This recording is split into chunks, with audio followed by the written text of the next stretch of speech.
Earlier in the week, there was a mishap that went viral. As you might not have guessed, we all use Zoom now because we're all working remotely, and Zoom is being used for literally everything now. Zoom picked a great time to really take off, get their platform out there, because now we're very heavily relying on it.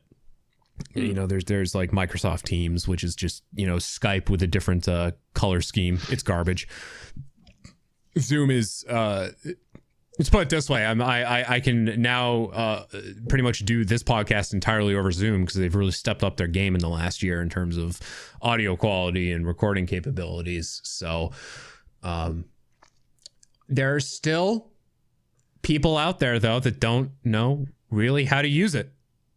They don't know how to work video filters. They don't know how to work virtual backgrounds. And as a lawyer found out recently, if you share a computer with someone, including your kids, make sure that you check the filters first. You go into the settings. You take 5 seconds to look in the settings, look at your filters, look at your background. And if you're doing something like a court hearing, for example, make sure your filters are turned off. Or leave them on. I don't care. I mean, I can't tell you what to do. Boy, would it just be funny if like you were doing like a court hearing to decide the fate of a criminal, and everyone just has like backgrounds, and you know they have the filters to put the little Santa hats and the fake goatees on. Let me share the old screen for you guys here. Here's what happened. According to CNN, lawyer tells judge, "I'm not a cat," after a Zoom filter mishap. Okay, here we go. Mr. Ponton, I believe you have a filter turned on in the video settings. You might want to take a look. Can you hear me, Judge? I can hear you. I think it's a filter. It is, and I don't know how to remove it. I've got my assistant here. She's trying to, but I'm prepared to go forward with it. I'm here live. It's not that I'm not a cat. I can see that. I think if you click the up arrow next to this. Best line of the week right there. I'm not a cat. I'm here live. It's not that I'm not a cat. I can see that. I love that part. Just to reassure him, he's like, "No, really, I'm not a cat. Like, I believe you." The judge is just like, "Yeah, no shit. Yeah, we know."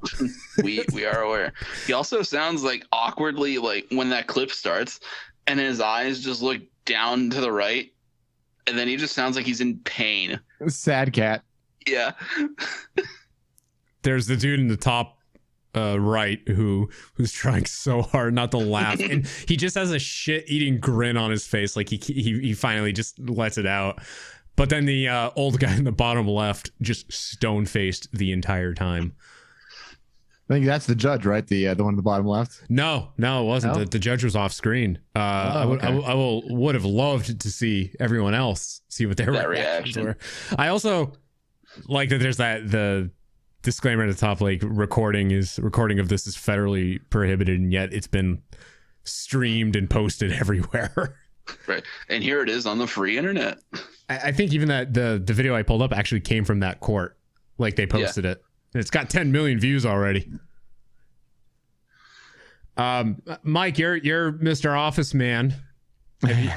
Have you either yourself been the victim, or have you been in witness to anyone who has had a Zoom mishap? No, because as you mentioned earlier, we just use the less crappy version of Skype. So we use Microsoft Teams. So the only thing we fiddle with is the backgrounds. Okay.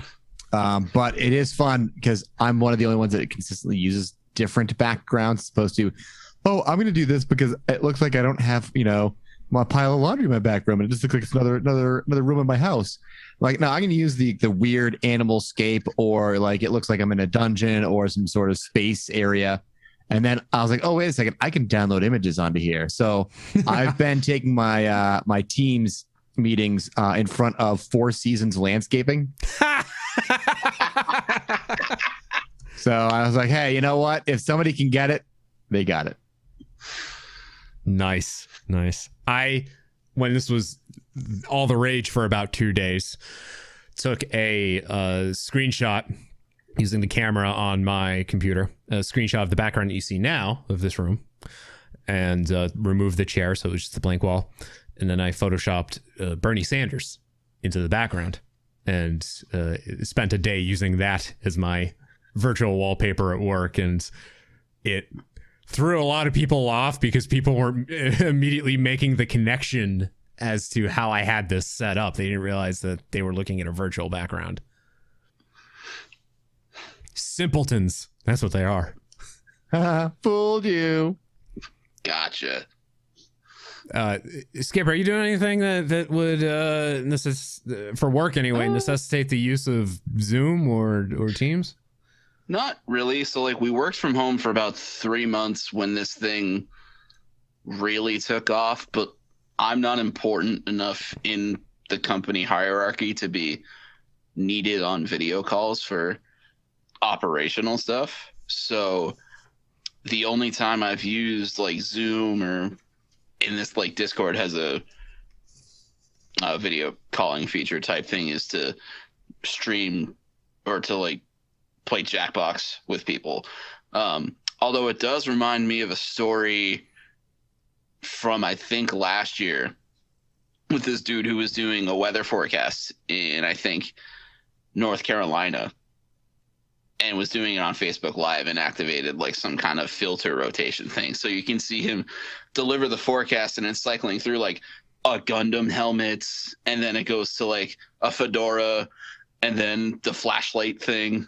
Nice. All while he's delivering the super serious, please be careful in the snow forecast. But yeah, my experience with Zoom is clearly highly limited, as evidenced by my lack of being able to get this webcam to work. Fair. Jess was telling me that she can't even have fun with her Zoom backgrounds. She works for a company that limits it to either like the company's logo, or like there's a setting that blurs your background so you can't actually see. Boo. Boo. Live a little. Put me in fucking space. I don't care. Yeah, exactly. Yeah, just if you have the ability in your workplace to at least customize that stuff and have fun with it, at least be careful with it. Because when this whole thing first started, people that I worked with went a little too far with their virtual backgrounds and almost blew it for everyone, and we almost weren't allowed to have fun anymore. There was also the guy who also it's almost like think of it as if you're really going to be like on TV. Be cognizant of having the camera on. Like say I have the urge to start wanting to mine for nose gold, as they say. Look, if you're gonna go 2 knuckles deep, go for it. I'm gonna turn the camera off first, though, because there's some people out there who just don't want to see that. There was the guy who was caught jerking it. Yep. Because he forgot to turn his camera off, and then he ended up getting fired. And wasn't he like? Was he like a politician, or was he like some high-ranking executive? I don't remember what his background was, but he was like, his name was known.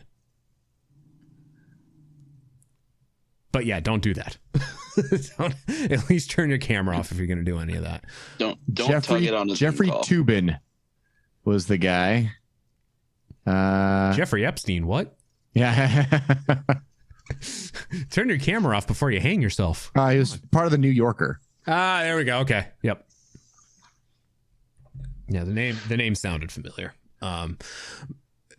Mike, you said the video you sent me not worth the audio. No, it's just what you were referencing the video, so I was like, hey, this is what you're talking about, and yeah.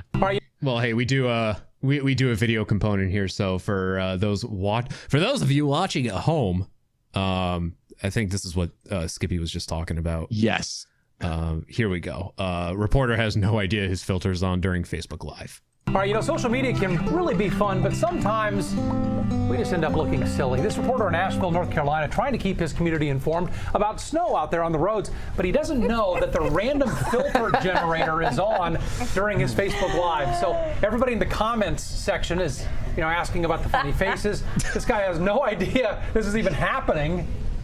And we're not laughing at him, by the way. We're laughing with him. No, you're laughing at him. He's the one who posted all this on his own Twitter page. And also, this could happen to any of us. We do a lot of Facebook Lives. Right? This is sometimes the fastest way to get information to our viewers. Oh, the googly eyes. Yes. And you know what? Sometimes you hit the wrong button. And the best part is if you watch it, he's giving us a serious live shot there. He's talking about the conditions. And then he walks off and he goes, what are the comments about?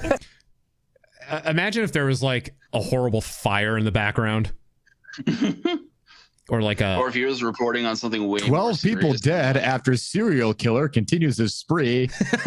Like a terrorist attack. A clown nose pops up in his face. Yeah.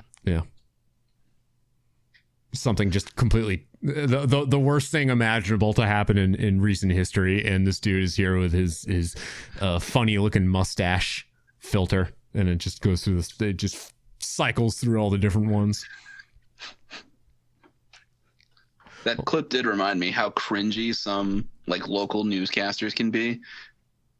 And I think we're a little blessed in that sense up here that from what I can tell, because I typically stick to the same 15 minutes of give me the scoop of what's happening.